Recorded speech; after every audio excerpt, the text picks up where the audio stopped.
ஒவ்வொரு திருக்குறளையும் அதன் பொருளையும் கூறுவதுடன் அந்த திருக்குறளின் பொருளோடு தொடர்புடைய ஒரு இனிய தமிழ் திரைப்பட பாடல் வரிகளோடு அந்த திருக்குறளின் பொருளை இணைத்து விளக்கங்கள் கூறி அத்திருக்குறளின் பொருளை மேலும் விளங்கச் செய்து அந்த திருக்குறளின் சீரிய கருத்தினை இந்த பிரபஞ்சம் முழுவதிலும் உள்ள மக்களினுடைய நிகழ்கால வாழ்வியல் முறைகளோடு இணைக்கின்ற ஒரு முயற்சி தான் இந்த கருத்தாக்கத்தினுடைய நோக்கம்.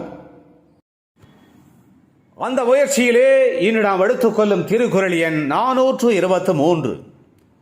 பொருட்பாலிலே அரசியலிலே அறிவுடைமை என்கின்ற அதிகாரத்திலே அமைய பெற்றுள்ள அந்த திருக்குறள், எப்பொருள் யார் யார் வாய் கேட்பினும் அப்பொருள் மெய்ப்பொருள் காண்பதறிவு. எப்பொருள் யார் யார் வாய் கேட்பினும் அப்பொருள் மெய்ப்பொருள் காண்பது அறிவு. அதாவது எந்த ஒரு பொருள் குறித்தான கருத்தினை எவர் எவர் வாய் மூலம் கேட்டாலும் கூட அந்த கருத்து குறித்தான உண்மையை கண்டறிவதே அறிவு ஆகும் என்பது இந்த திருக்குறளின் அற்புதமான கருத்தாகும்.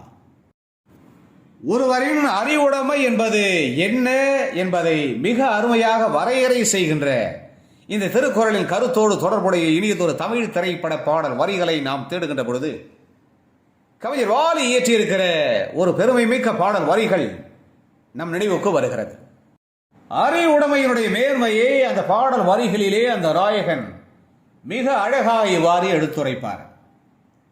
எவர் எதை சொன்னாலும் நமது சொந்த அறிவுக்கு பகுத்து உணர்கின்ற பகுத்து அறிவுக்கு வேலை கொடுக்க வேண்டும்.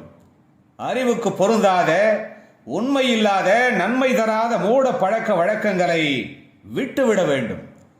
நன்மைக்கு ஆகாத வழக்கங்கள், அறிவுக்கு பொருந்தாத பழக்கங்கள் எல்லாம் ஆக்கத்தை கெடுத்து வைக்கும், மனிதனுடைய அழிவுக்கு வழி வகுக்கும் என்பதனால் எவர் எவர் எதை சொன்னாலும் அறிவுக்கு வேலை கொடுத்து மூட பழக்க வழக்கங்களை ஏற்று நடக்காமல் உண்மையோடு மெய் பொருளோடு ஒத்து போகின்ற வழக்கங்களை, அத்தகைய பழக்கங்களை வாழ்விலே பின்பற்றுவதே அறிவுடையாருக்கான மேன்மையான பண்பாகும் என்று அறிவுடைமையினுடைய இலக்கணத்தை மிக நேர்த்தியாக அழகாக அந்த நாயகன் எடுத்துரைக்கின்ற அந்த அருமைமிக்க பாடல் வரிகள் இடம்பெற்ற திரைப்படம் 1970 வெளிவந்த தலைவன். வாலியின் அற்புதமான பாடல் வரிகளுக்கு எஸ்.எம். சுப்பையா இனிமையாக இசை அமைக்க டி.எம். சௌந்தரராஜன் மிக அழகாக கம்பீரமாக பாடுகின்ற அந்த மேன்மைமிக்க பாடல் வரிகள் இதோ என் குரலில் உங்களுக்காக. அறிவுக்கு வேலை கொடு, பகுத்தறிவுக்கு வேலை கொடு.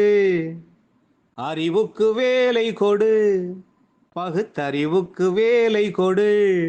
மூட பழக்கத்தை விட்டுவிடு, மூட பழக்கத்தை விட்டுவிடு. அறிவுக்கு வேலை கொடு, பகுத்தறிவுக்கு வேலை கொடு. ஆகாத வழக்கமெல்லாம் அறிவுக்கு பொருந்தாத பழக்கமெல்லாம், ஆகாத வழக்கமெல்லாம் அறிவுக்கு பொருந்தாத பழக்கமெல்லாம் ஆக்கத்தை கெடுத்து வைக்கும், மனிதனின் அழிவுக்கு வழிவகுக்கும். ஆக்கத்தை கெடுத்து வைக்கும், மனிதனின் அழிவுக்கு வழிவகுக்கும். அறிவுக்கு வேலை கொடு, பகுத்தறிவுக்கு வேலை கொடு. மூட பழக்கத்தை விட்டுவிடு, மூட பழக்கத்தை விட்டுவிடு. அறிவுக்கு வேலை கொடு, பகுத்தறிவுக்கு வேலை கொடு. எனவே எந்த ஒரு பொருள் குறித்தும் அது தொடர்பான கருத்தினை எவர் எவர் வாய் மூலம் கேட்டாலும் கூட அந்த கருத்து குறித்தான உண்மையை, அதனுடைய மெய் தன்மையை கண்டறிவதே அறிவுடைமையாகும் என்கின்ற இந்த திருக்குறளின் அருமையான கருத்தினை தெளிவாக அறிந்து உணர்ந்து நாமும் அறிவுடைமையை சிறப்பாக பெற்று வாழ்விலே புகழினையும் மேன்மையையும் அடைவோம். மீண்டும் ஒரு இனிய திருக்குறள், திருக்குறள் எண் 424. அந்த திருக்குறளின் பொருளோடு தொடர்புடைய இனியதொரு தமிழ் திரைப்பட பாடல் வரிகளோடு நாம் விரைவிலே மீண்டும் சந்திக்கலாம். அதுவரை அன்பு வணக்கம் கோரி விடைபெற்றுக் கொள்வது உங்களுடைய அன்பு ஆராய்ச்சியாளன் முனைவர் க. சிவசங்கர். மீண்டும் சந்திப்போம். நன்றி, வணக்கம்.